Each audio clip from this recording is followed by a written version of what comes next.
Committee meeting to order at 11:02, and please rise for the benediction by Rob Doherty. Siunegada, Ulehelistikadal, Kosnali, Unesna, Dili no Hesego, Skianesna, Ogidoda. Consonales of Gadaskahan, Dozis de Lido and the God, or Jesus like the God, not the done the Lido, Udasa cow, Gadanta get hasty. Skianesna, the Dansko, or shoots Dotty Kohiga.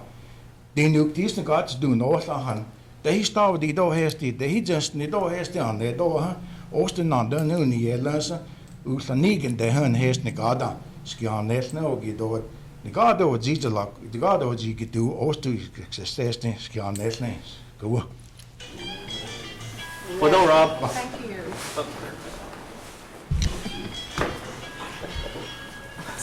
Okay, Shelley, roll call. There's Victoria Vesquez. Here. Joe Baird. Honey. Bill Anglin. Here. Keith Austin. Here. Jack Baker. Here. Ellie Buzzard. Here. Sean Crittenden. Honey. Don Garvin. Frankie Hargis. Present. Wanda Hatfield. Rex Jordan. Dick Lay. Here. Curtis Snell. Janice Taylor. Here. David Thornton. David Walkingstick. Brian Warner. Honey. We do have a quorum. Thank you, Shelley. I need a motion for approval of the minutes from the March 31st meeting. Motion to be approved. Second. All those in favor? Aye. Opposed? Passed. Thank you.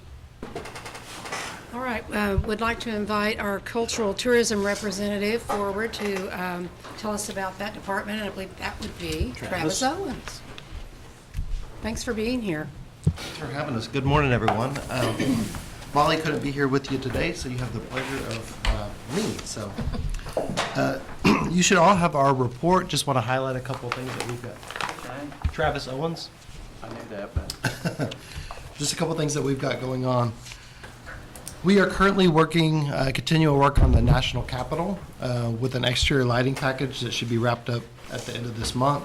That will illuminate the building and highlight all of its architectural features. We also just received approval at the board meeting yesterday to move forward with the architectural planning for the exhibits and the interior restoration of the building.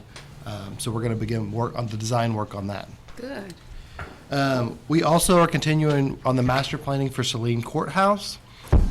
We have a meeting scheduled next week to really dive into the master planning process. We're working on a trail plan for that additional 60 acres. If you're not familiar, there's about 15 acres of the site proper where the courthouse is. And then Cherokee Nation had an opportunity a couple years ago to purchase an additional 60 acres. So we're looking at that for trail usage and really the development of that as a recreational site. Highlight a couple things from our museum promotions. We opened in May the Cherokee Women Who Changed the World exhibit at the Supreme Court Museum. Features our chair's mother as part of the exhibit, so we're appreciative for your help with that. We also this month just came back from the Oklahoma's Governor's Conference on Tourism, where we picked up 2 awards for the best marketing campaign for our Oh Wow campaign, if you've seen that out, and then our social media campaign. So that conference is really those awards are based on the best in the Oklahoma tourism industry, so we are very proud to bring those back to Cherokee Nation. In June and July, we're going to be running our Stories on the Square. This is a weekly storytelling event on Wednesdays, really focused at children, almost like a reading program in a library, but we're really with our cultural stories. We did it last year, very successful. So we've picked up 2 months this year. We'll be running it in June and July on Wednesdays on the Square. We are gearing up for Cherokee Days at the National Museum of the American Indian. That is scheduled for June 10th through 12th. And if you're not familiar with that, this is our 3rd year to do that. Every year, the National Museum of the American Indian opens its doors to tribes to allow them to tell their story in the museum. And you can do that in a number of ways. We, like a lot of other tribes, have chose to do that by bringing our Cherokee Nation folks including our Cherokee National Treasures, our youth choir, our cultural performers, lecturers, all of those to really do a 3-day event. And so that'll be taking place June 10th through 12th. We also are currently booking, we're doing a west to east tour, which will leave from Tulsa and then head to Cherokee, North Carolina, with various historical stops along the way. That's October 9th through 15th. We are planning just one motor coach of about 50 people, and currently we only have about 11 seats left on that. So we've done a lot of selling on that, and we have limited availability left. So we're pretty sure that's going to sell out. Travis, excuse me, can I ask, remind me what the fee is for that entire package? I got Cheryl here with me. Oh, she's right there. I think it starts at. Double, it's $11.50. For a single, it's $14.50. So a double rate 2-to room starts at $11.50 and then goes up to $14.50 based on your occupancy level. Thank you. And then we can send out the sheet for that to you all too, if you have any constituents that you like to send that out to. We also just opened last Friday. If you remember, the gallery we have at Hard Rock was moved over to be closer to convention space. That just opened in May. We're very excited about that. I think that's going to bring us a lot of opportunities, as a lot of our patrons are, a lot of the conference attendees. So I think that's going to be a good thing. And then I think Cheryl just got the proofs for the National Holiday shirt. The first time we've had it this early, it's going to go on sale on June 10th in our stores, so it's going to allow everybody plenty of time to get that. We're also going to be launching it for sale at the Cherokee Days in DC this year too. Oh, good. With that, I'll open for any questions. I wanted to ask about your, well, first let me see, are there any questions or comments from any of the counselors? I wanted to ask about your Wednesday's Stories on the Square. How long does that go? It starts at 10 a.m.? Yeah, it starts at 10 a.m. and it's usually about an hour. And then immediately following that, we use the Supreme Court Museum and the jail down in downtown Tahlequah, and we roll over to free children's programming. So there's free admission after that for those folks, and then they can take part in some make and takes on different. Is there a limit to the number of kids you can have participate? There's not, So no. I thought it'd be kind of cool to have a bus maybe from the Northern District to have. Yeah, kids that go. would be completely, we've had daycares bring their kids in, and Okay. yeah, so Great. Janelle Adair does that storytelling, and she's done small groups and Oh, very good. large ones, so. Okay, thank you. Good report. Thank you very much, Thank Travis. you very much, appreciate you all. Next on the agenda is Cherokee Nation Language Program, Roy Boney. I think I saw him here. There he is. And John Ross.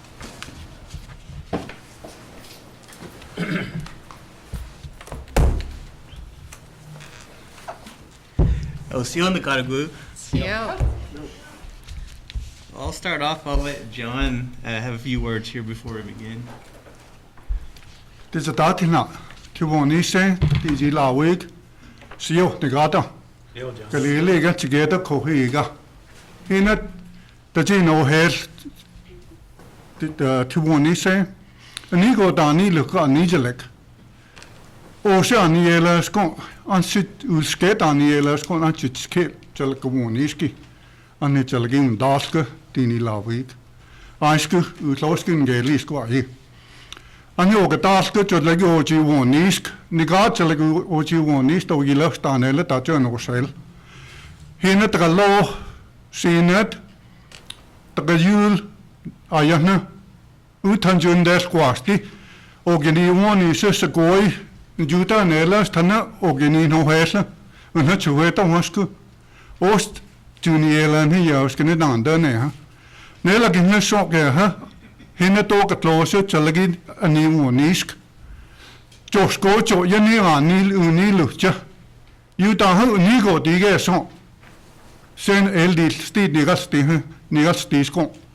Sen hine sku son ke ha. Chalagi weti.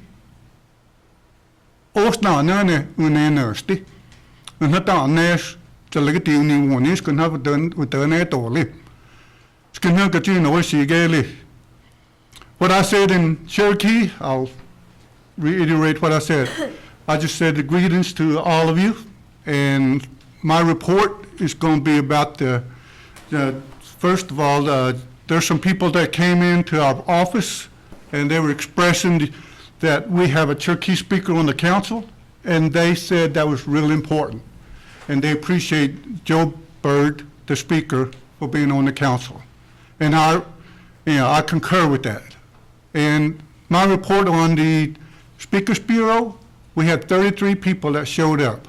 Sometimes, we average probably around 50, 60 people, but this time, it was kind of less than what we expected. And we're preparing to go to Cherokee, North Carolina with the consortium, and we're in the process of doing that, and we're going to be going next month. But I also reported that Durbin Feelings and I had a meeting or discussion at the NSU program that Roy and them were involved, and we just talked about Sequoia, his struggles in creating our syllabary and what he had to go through, and people liked what we had to say. So we just appreciate everybody that showed up, and that was Joe Bird.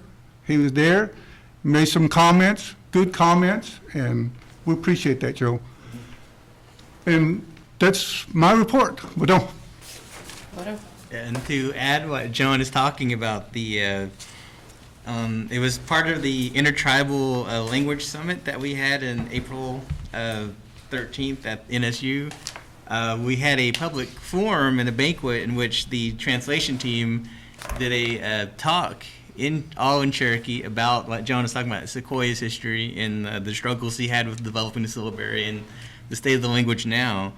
And it was a well-attended event, and I said it was in Cherokee. We had live interpretation, and after it was done, a lot of people came up to us and said that's the most Cherokee they've ever heard spoken in a long time. That's great. And so, everyone enjoyed it, and as Joe mentioned, it'd be good if we could do this thing kind of more frequently. So we've been making plans to possibly do this, a similar thing for the public, at least once a month or maybe every other month, but we're really looking forward to making this a more common event so people can come and actually hear the language spoken in a public forum like that.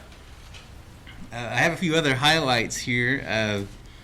Wade Blevins recently joined our program. He moved over from the Johnson O'Malley department, but he gave a presentation at the Revitalizing Endangered Language Conference at NSU on the 16th. He talked about the TPRS method of language instruction, which is the total physical response to storytelling method, which is a really interactive way of learning the language. That was a well-received event there. For the last several years, the language program has had a partnership with the University of Texas, Arlington.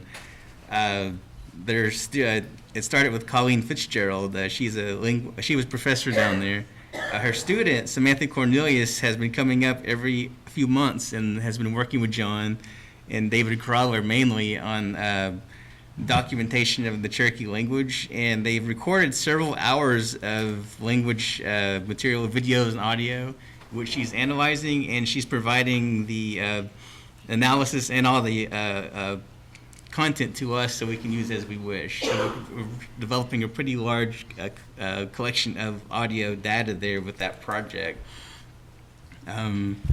Also, last week I had the opportunity to attend the Native American Indigenous Studies Association annual conference in Honolulu. I was invited to participate in a panel about Cherokee art and how it's connected to the language. It was a really great event. We had a lot of great feedback. But we had some really good takeaways from that. There were several Cherokee citizens out there that are professors at other universities, and they've expressed interest in working with our department on some language projects, storytelling projects, and language documentation projects. So I think it was a really worthwhile event to attend. And you have our report, and if you have any questions, we're here to answer them. Yes. Warner? Thank you. Okay, so on the open forum, I know you're just it was a success, it sounds like, and I really applaud you for doing that. I know down in our area, there's been there's quite a few speakers in our area, and they would like to have that opportunity. I don't know if you guys plan on, having that thing travel around, or if you keep it in one spot or whatever, but I'd like to see it, come to the different areas. When I go out and visit with folks there, and some of them are, I understand it, but I'm having trouble. I grew up, but I've gone away, but I would love for a place for me to go, whether it was a market style or open forum, and sit and listen and visit more often, So, I encourage anything, and I would help do anything you need to do that, so. Yeah, I think that would be great to make it traveling and, I take mean, it to all the communities. Right. And I understand that you got, you got the idea going there, and and I'll support whatever you do, but it's just anything extra that you'd like, I'd be supportive, very supportive. I Thank you. definitely appreciate it. Thank you, that's a good idea. Yes, Counselor Crittenden. Totally agree with what Brian was saying, and Adair County, of course, there's a lot of speakers, and it seems like, now is there a number, I know it's just an estimation, how many Cherokee speakers that there are? Seemed like I seen somebody had some numbers, an estimation of how many speakers. Do you know? Well, the numbers we have, like you said, are really estimates. We haven't had a formal a survey of language of speakers in a long time, and it's something we really need to do to get an accurate gauge of what we have left. But the high numbers are as high as 10,000, which is way too high, in my opinion. I would say it's more like 2,000 to 3,000, and John may be able to offer more insight into that. Well, there's some people in our department, we'll get together and we'll go county by county, the people that we know, the speakers, like Adair County, that's where I'm from. We estimate about 2,000 speakers, fluent speakers. I know there's a lot of second language learners coming up, and they may be full, speakers one day. That's what we're hoping for. Sir, I thought about this the other day at the first cultural meeting. Is there has to be a way to honor those folks, and I'm sure we already do in some aspect, but recognize them that they're a Cherokee speaker, and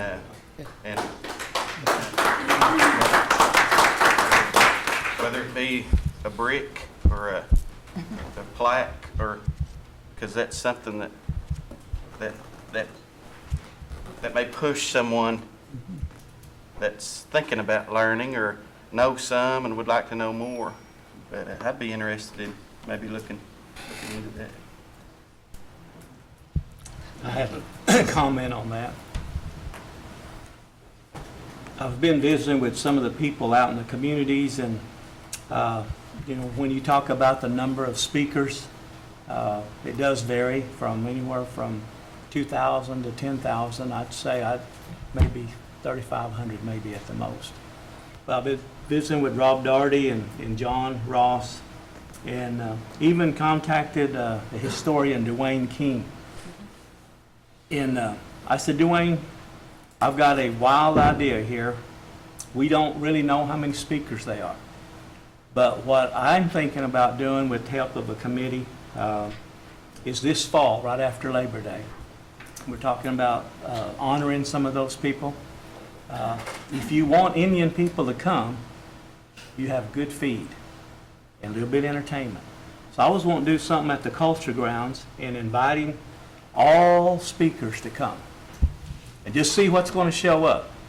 You'll have people show up that look like Rob Daugherty, have people look like John Ross, you have people that look like, Jack Baker, you just have all kinds of people show up. But I want to get an idea on what will show up. And I said, well, Dwayne, what do you think? He said, that is a great idea. He said, the ones that show up, he says, why don't you document those people? Put those people's names in a book that show up and date it. You will have a list of all the speakers that's on record. And you still be like the Dawes Roll. You still have somebody in Arkansas who said, I couldn't get over there. You have somebody in Missouri say, well, wait a minute, I couldn't make it either. Well, but at least we have a starting point somewhere. At least we've got a starting point. We can always add them later. Then I said, I was wanting to really honor the ones that are 70 and over. 70 and over. Yeah, we can honor the ones that are 35, 40. We can do that all year long. But the 70 and over, when I read those obituaries, they're gone every day. I'd like to do something special. And Dwayne had just an idea. He said, why don't we put their names in a book and give them some type of medallion or something that says, this is the list as a speaker. I just, right now it's really early, but I'm shooting for right after Labor Day, somewhere where it's nice and cool in the fall. If we have to use buses, we'll just bring them in, see what we've got. We'll have a feed, we'll put a rough draft agenda together and see what shows up. We have to put in there, we won't take your land if you show up. And we have to put that in there somewhere, because that, we've done that before. Everybody show up and sign here and you get to eat. We end up losing a lot of our land that way. But we're going to attempt something like that, and I'm glad you brought that up.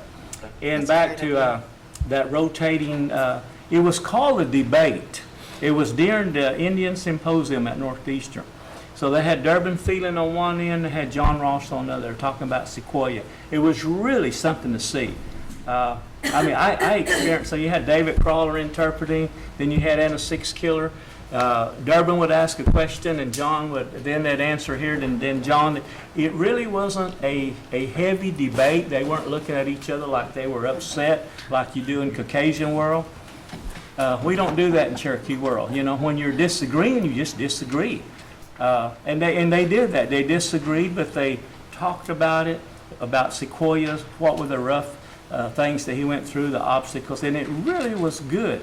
So afterwards we said, why don't we use this as a model to take out in different areas like you guys said, and let everybody see that. We could even write some scripts of debate for them, if that's what we want to call it, and take it to north, take it south, east, west, and let us sit there and look at some of these issues. And it'd probably help us legally on some of the things that we have facing us. What kind of answers they'd come up with if we wrote the script out for them. Cherokee didn't have an interpreter there, but anyway, you guys are really doing good things in your department. They're very proud of you, but we'll keep you informed on this thing that we're looking at. I'm serious about doing that. We're shooting for the fall, and we'll get it funded and see how many people shows up to this and document how many people are speakers. And somebody might ask, well, what are you going to do about the ones that can speak a little bit and can't, that's not their first language? We'll resolve that when time comes. Let's don't look at obstacles right now. Let us look at solutions right now. Well done. Thank you. Well, once again, I'm so thrilled that we have this culture committee and that you guys can address us, because this has not been talked about this much in council that I know of in previous years.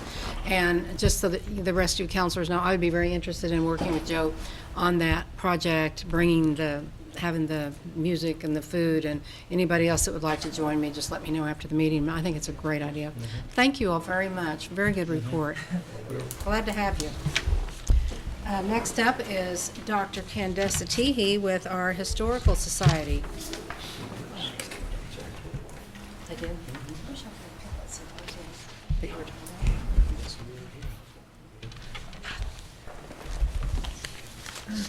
Siyo ni God. Yo.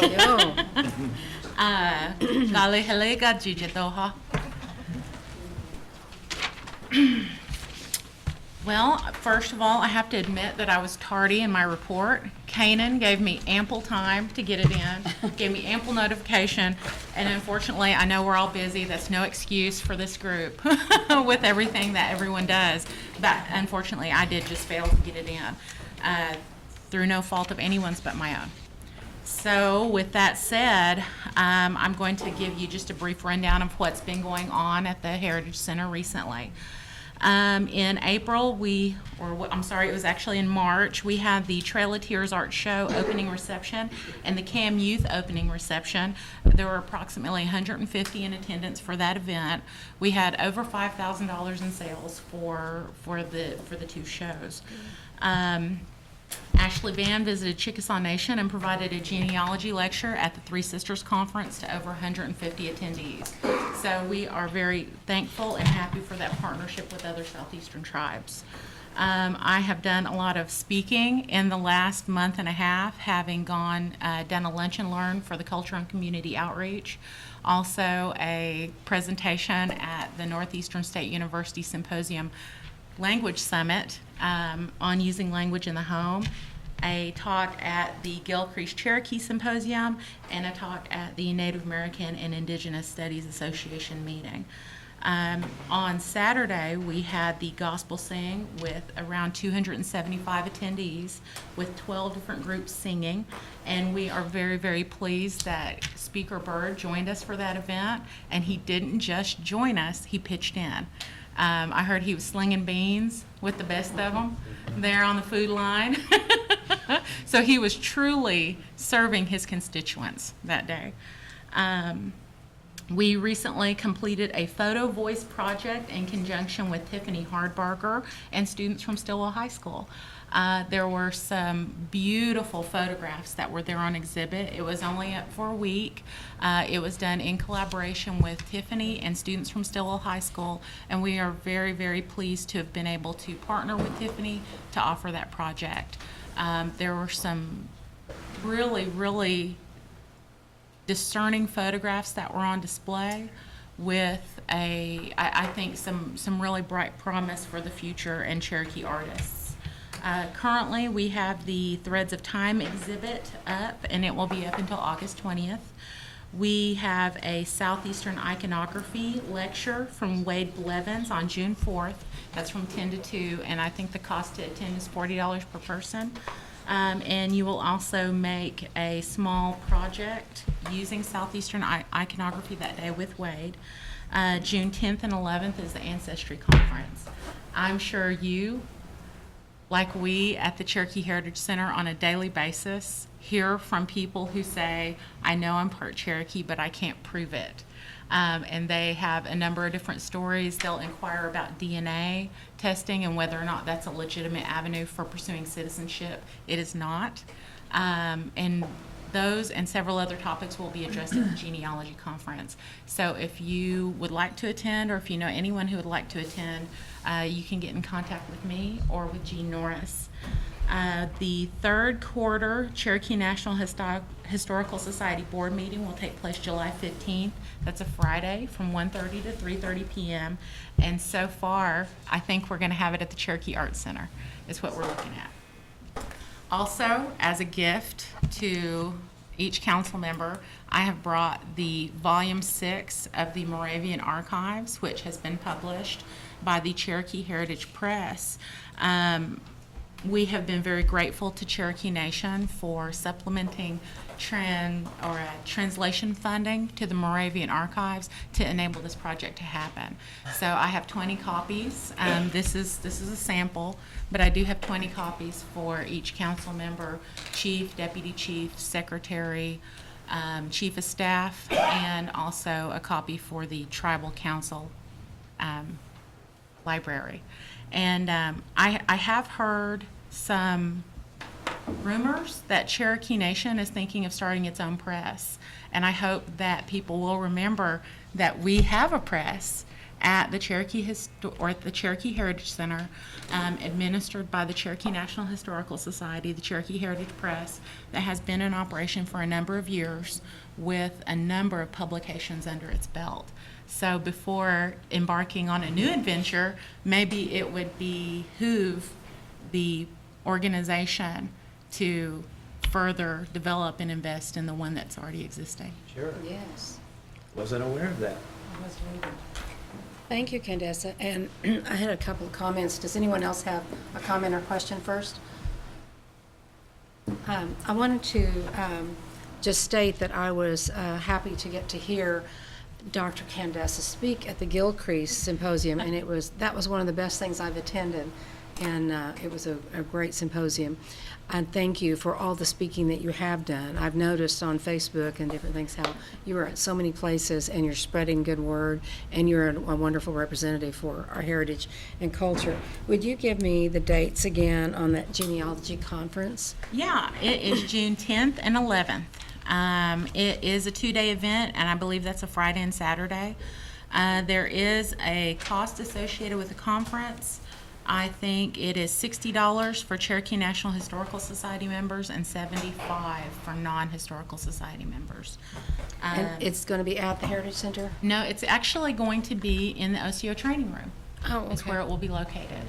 And we already have some pre-registered attendees, and we're hoping to also get some individuals from Chickasaw Nation that will be attending as well. Oh, good, okay. And thank you for the gift of the book. Very good report. I appreciate you. And if you make sure that Shelley has a copy of that so I can have a paper copy of your report. Oh, absolutely. Okay. Yeah.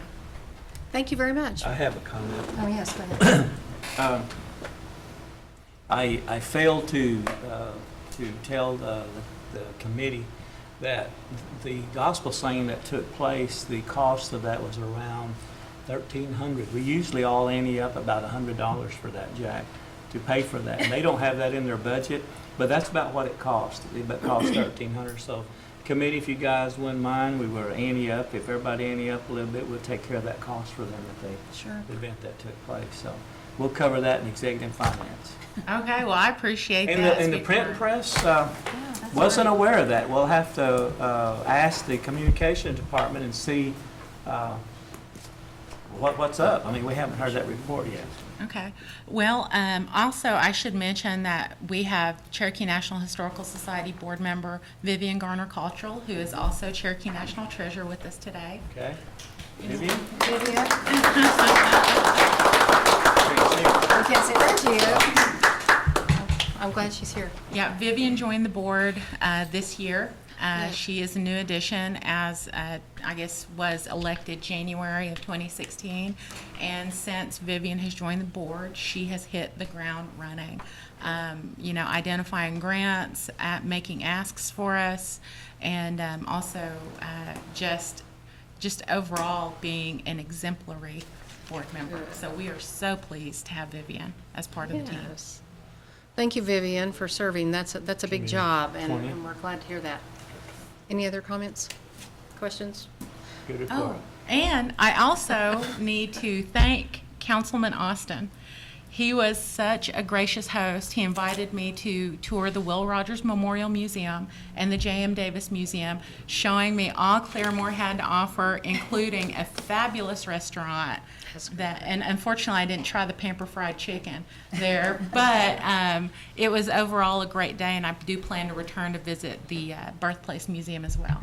So I would be remiss if I didn't thank you personally again for that day.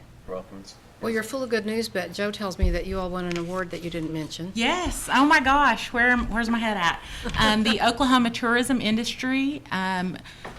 We submitted a portfolio for the Miss Cherokee exhibit.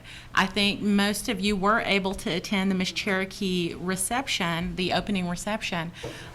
We had over half of the living Miss Cherokees there in attendance. We had photographs from every single Miss Cherokee that has ever been Miss Cherokee.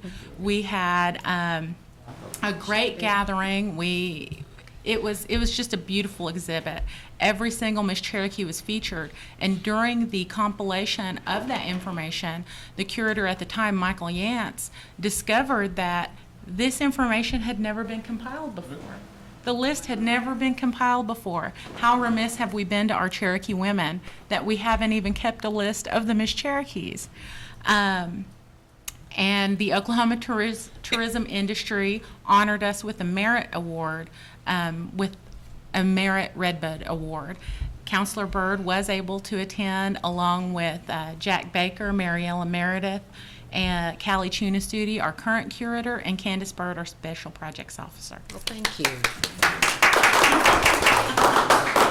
Thank you for that reminder. Oh, and Counselor Walking Stick has a short comment. Catch that? No, with the Miss Cherokee exhibit. I heard some women that was requesting it'd be really neat if we could set that exhibit up in front of the complex, like when you walk in. And I'm not sure how it's set up, but if you guys could set the photographs and stuff out there, and maybe some biographies of each one or where they're at now. Is that kind of what it is, or? The exhibit itself, it did feature a picture of Miss Cherokee. Most of them were at the time when they were Miss Cherokee. So for instance, Willia Baker, Amon Baker's daughter, who I think is Willia Turner now, it featured her during her time as Miss Cherokee. We asked each lady to provide us a bio, and they whatever they wanted to include is what we were happy to share. And unfortunately, the way that we present those exhibits at the Heritage Center, we have acrylics and we have labels that are then applied on top of the acrylic, and we reuse those acrylics for every single exhibit. However, we do still have that panel text. We keep all of that. We have recently found with Visual Effects, who is our graphics department, who creates those acrylics, that we can actually recreate those panels on something that's called foam core for $25 a piece in the same size and dimension of those labels. So it's something that we could recreate, but we might need a little bit of funding to do so. Or we also have the option of perhaps doing a pop-up banner, and then that way it could actually travel around. Yeah. But it was we might need to rethink the presentation because I think there were over 60 Miss Cherokees featured, so there were 30-something panels. So we might want to rethink how it's presented to make sure that we're able to hold down costs and still offer it maybe in a traveling format. Let's look at that. I think that's a neat deal. I think just teaching about our Cherokee women and the importance of that. If we could get a budget put together on what, the pop-up, because we got those at Muscogee Public Schools, those little banners, they pop up. Those are easy, those are accessible, and you can move those around to different. Because I think Cherokee Nation Complex won't be the only one that would request this. Especially during Cherokee Heritage Days, and then November's Native American Heritage Month. Mm-hmm. There are probably a lot of schools that would probably request this to come through their schools and just put those up in their schools and stuff. So maybe a school outreach as well.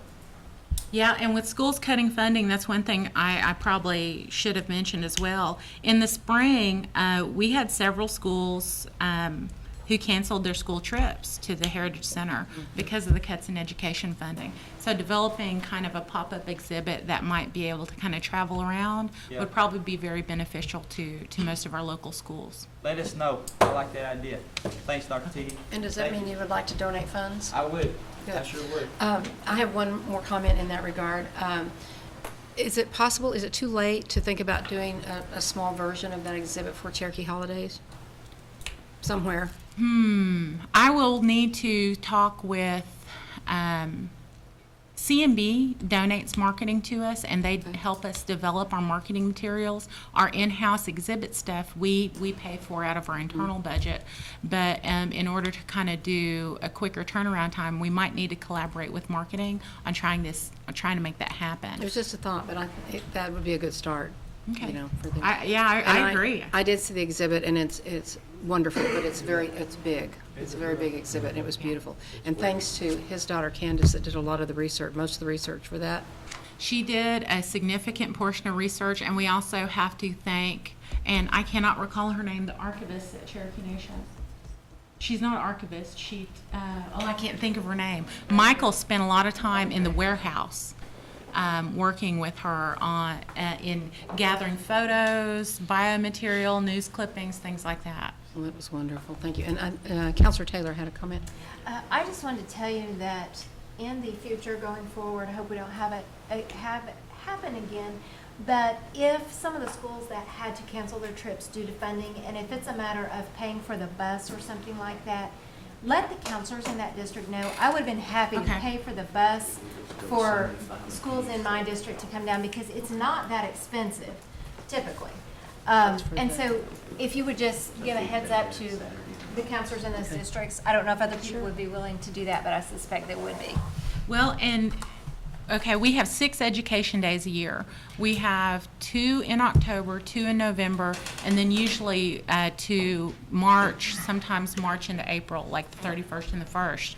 But the 31st and the 1st, I was made aware from Tanya Weevil, our education coordinator, that we did have some schools that canceled because of a lack of a bus driver or a lack of funding for the bus.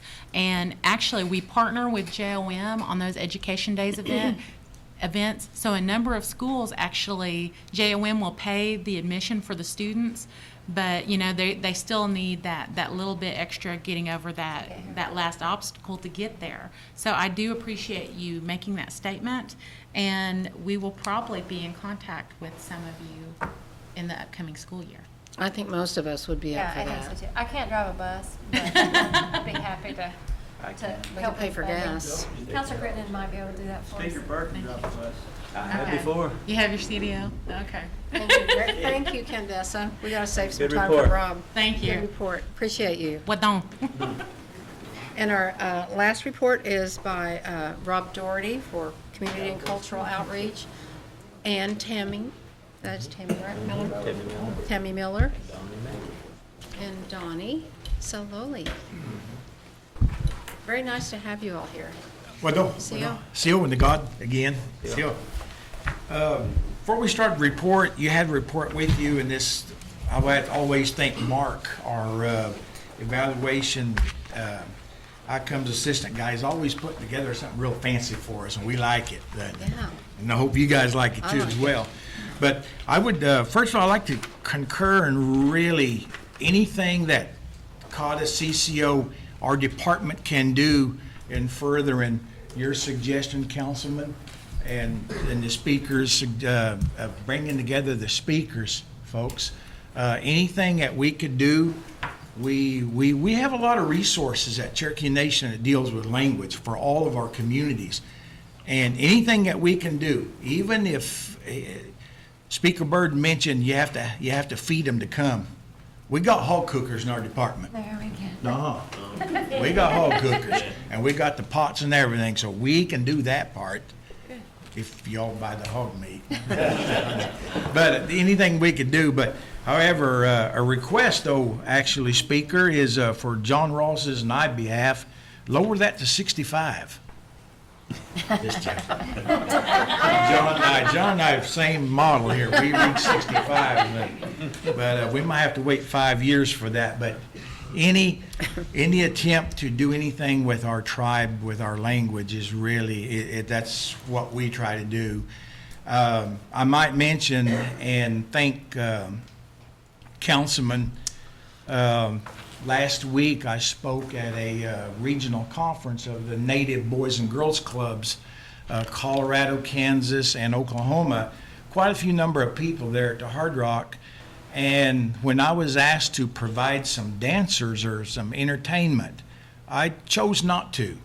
I chose to speak on the state of our language. And I challenged, as a part of the Boys and Girls Club up in Jay, when it first started years ago. Hardly remember when we were all stumbling around up there trying to get things going and everything. I challenged each of them to have a component in there for languages.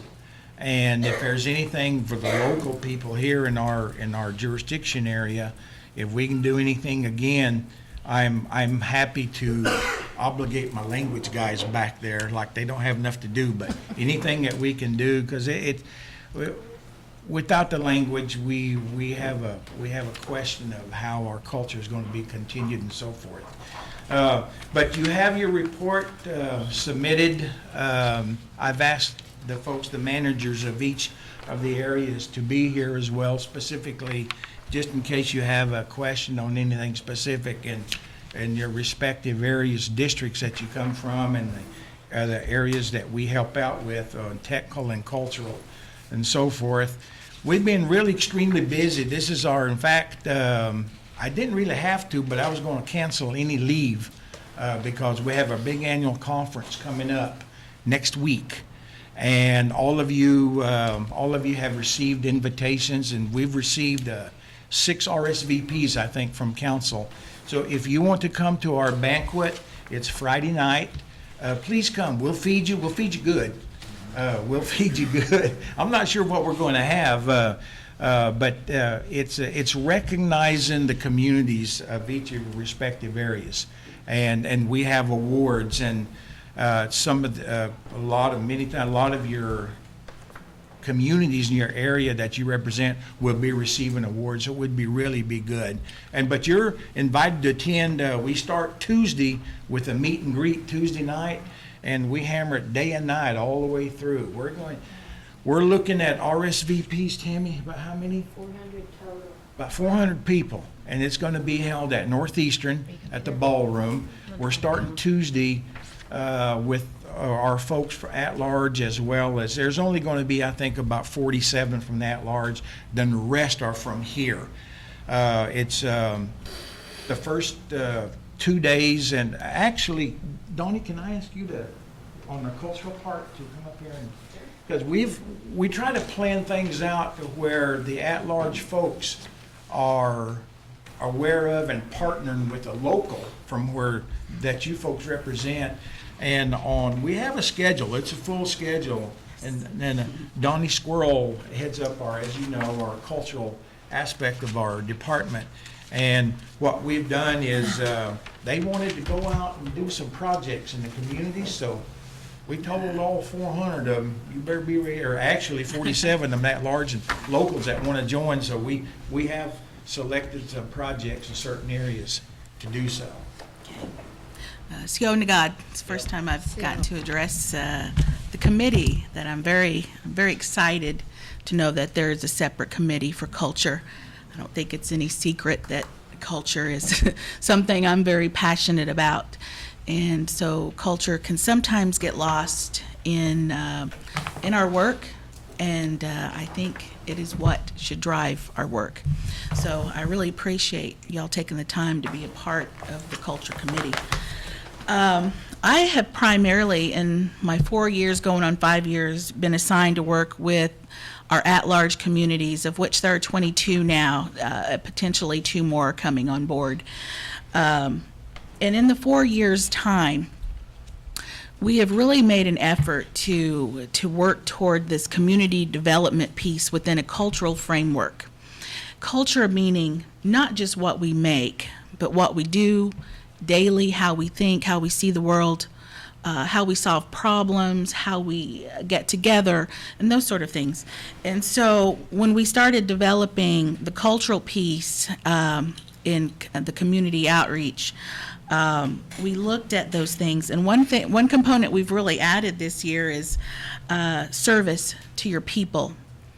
That is our style of leadership, servant leadership.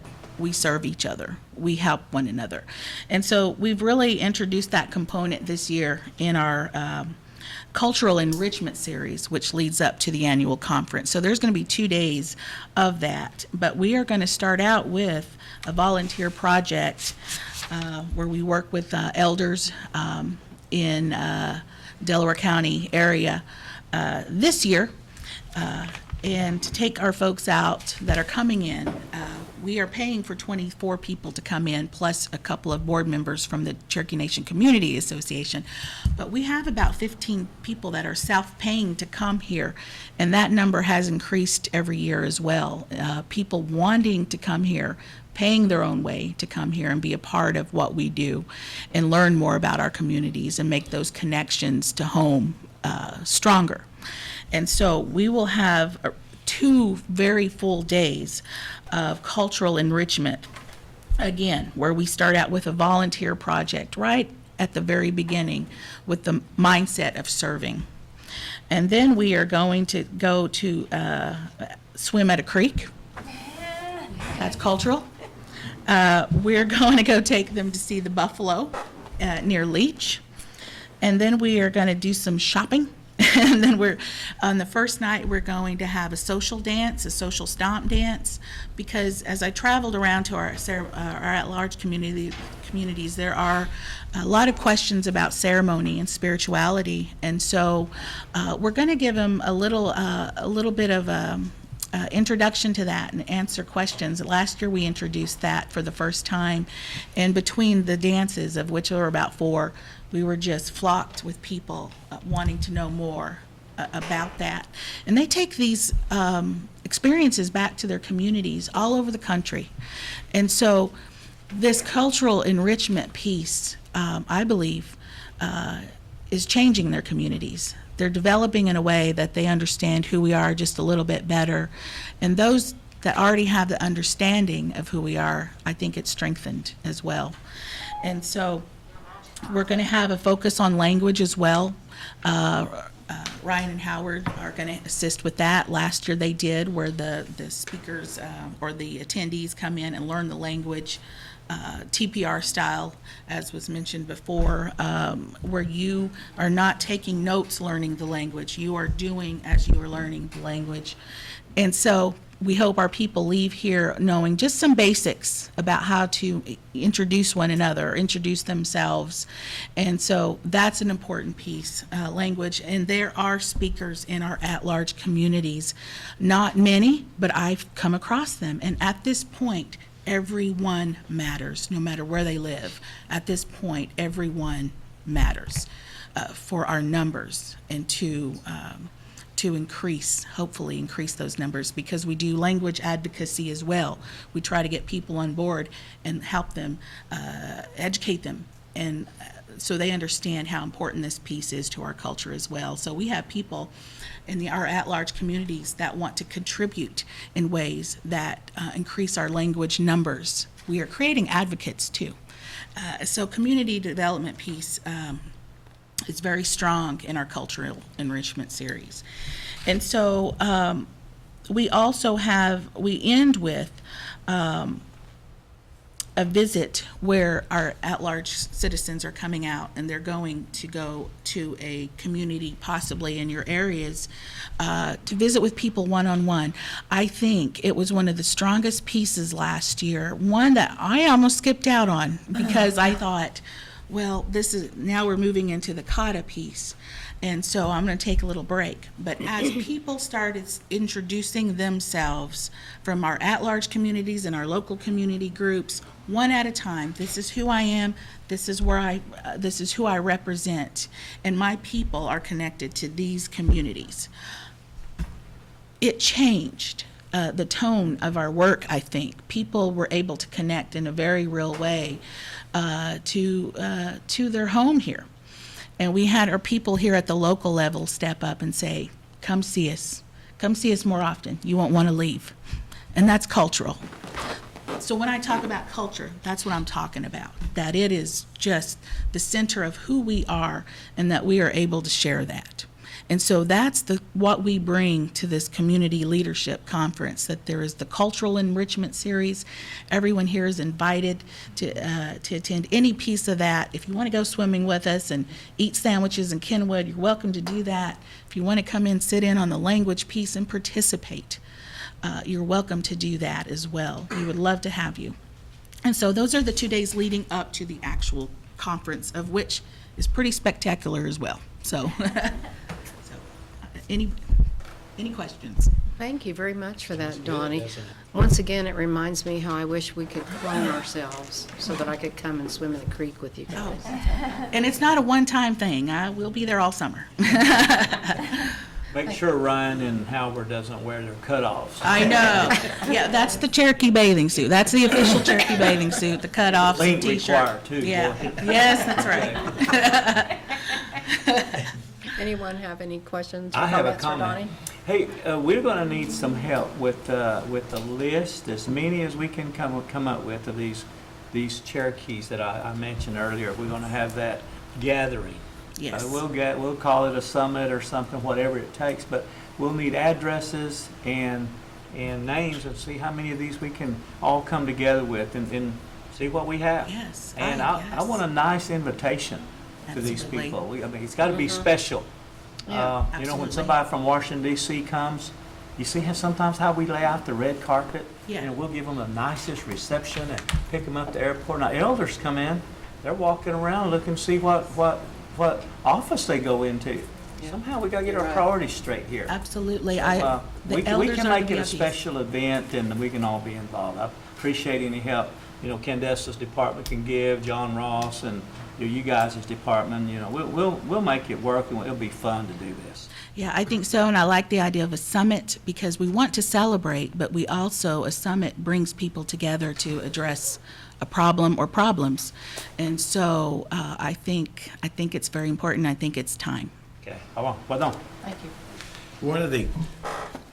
That's one of the topics that we were speaking of, we meaning the language department. And one of the things that a couple of our teachers did was in this extreme southern Adair County, down in the Greasy area, they took it upon themselves, and gentlemen, chime in if you can, they went dirt road to dirt road, door to door, and wrote down folks that were actually Cherokee speakers.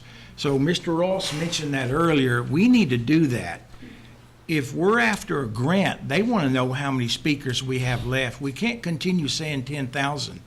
And that was a scientific number that was derived at, 10,000. I agree with Mr. Boney. We've talked about it. I think my personal opinion, my best guess estimate is 3,000 less.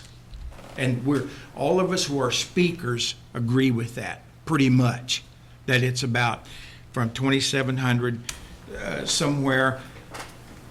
When the language teachers went to the extremes, and that was just one small area. That was about a year ago, wasn't it? And they looked at that list recently. They were doing this. They passed away.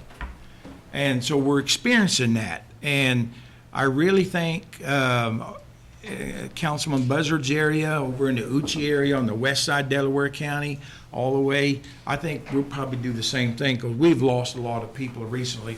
So this idea, if we could do it next month, it would probably be better. But again, it's going to take time to plan this. And I think each of us that come from the areas, we're talking about our grand folks here, folks.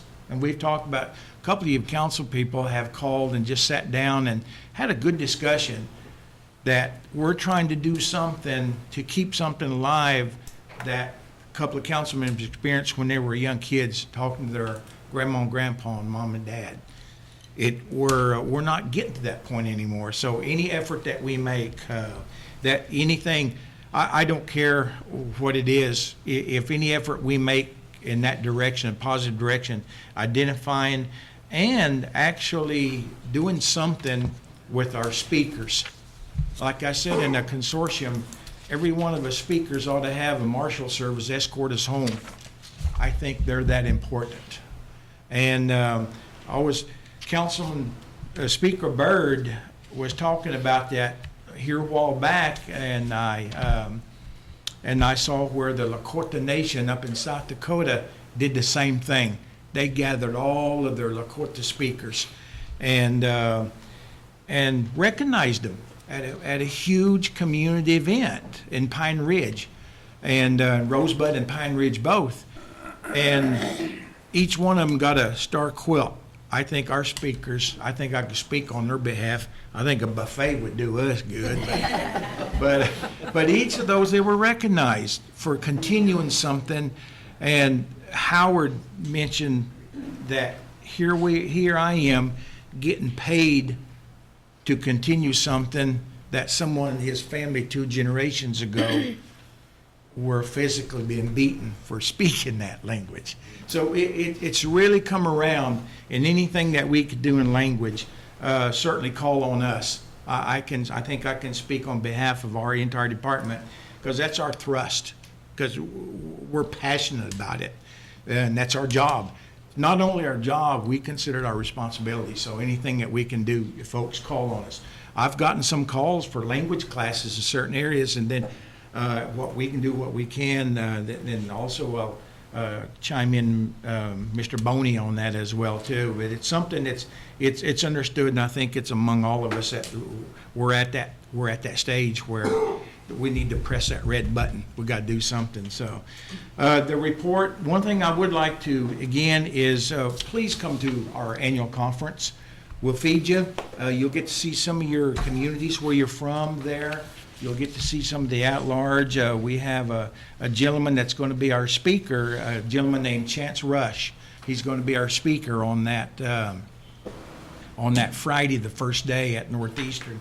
And we had Billy Mills last year, somebody that's involved in community effort.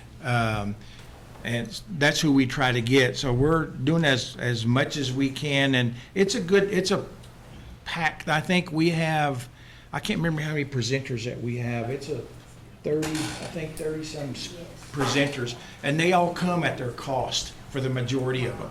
They come just to speak to our nonprofit community groups and just our cultural groups and so forth. One of the things I would like to add on the report back there somewhere, we had for the month of April, we had 768 views on the training sessions that we do. Those are from outside of Cherokee Nation and inside, but most of them are outside. Madam Chair, since the last meeting that we were at, the question was asked, can we present culturally in our 15 districts in our jurisdiction area? And Ms. Squirrel has done so. She tentatively has a schedule of all 15 districts to bring at some level some cultural presentation, because I think all of us, we assume that we live here within, we know what this stuff. We don't. Right. We don't.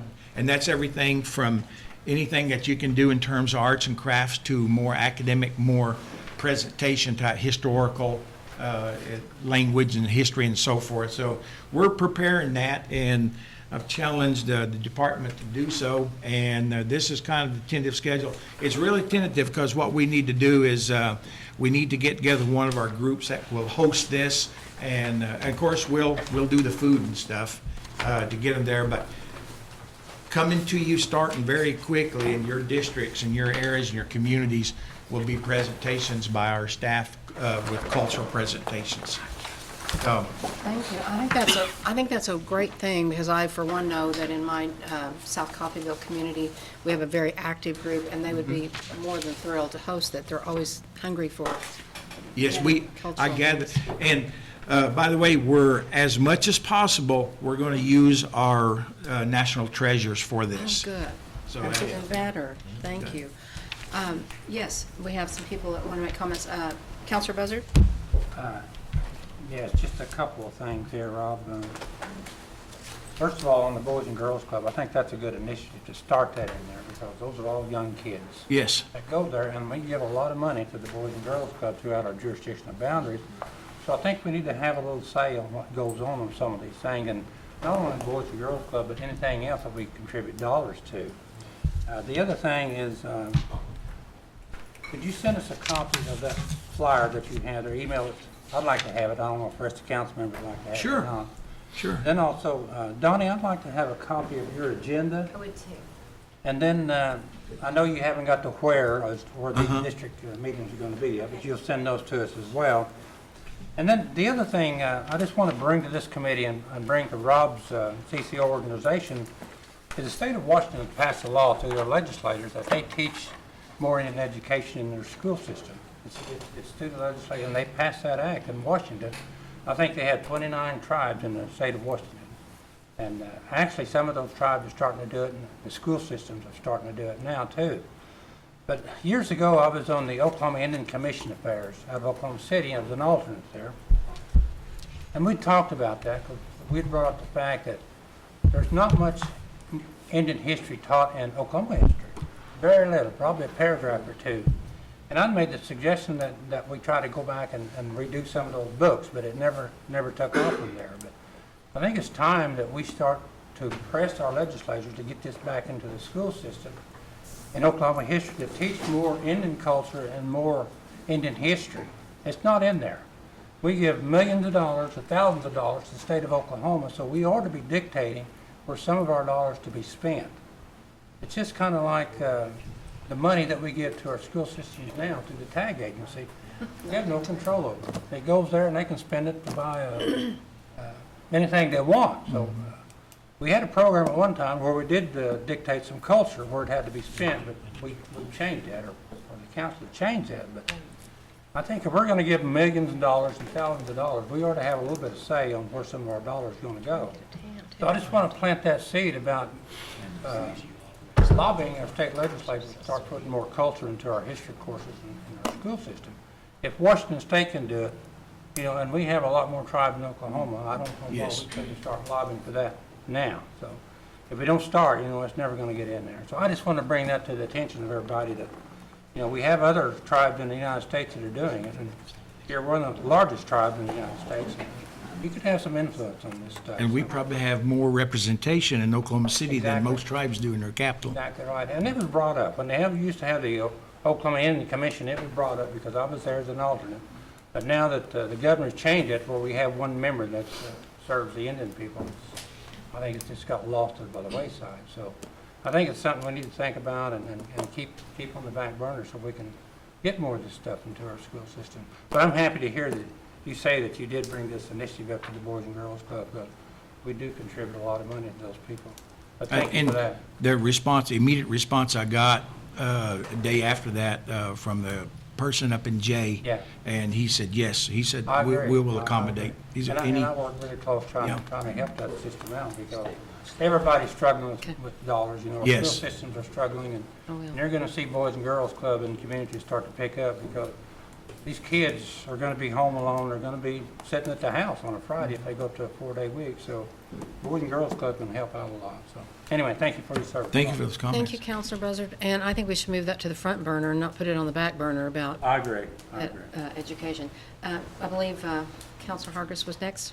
Hey, Rob, I was just going to ask if you or Tammy could send us the agenda for the conference. Sure. We may not be able to attend all of it, but we can, But please, yes, just whenever find you something can. and. Not a there. problem. All right, thank you. We'll email all of that to you just right after this. All right, thank you. Just send it to Gail and she'll get it to all of us. Okay. Any of those reports. Okay. Yes, walking stick. Just to address Councilman Buzzard,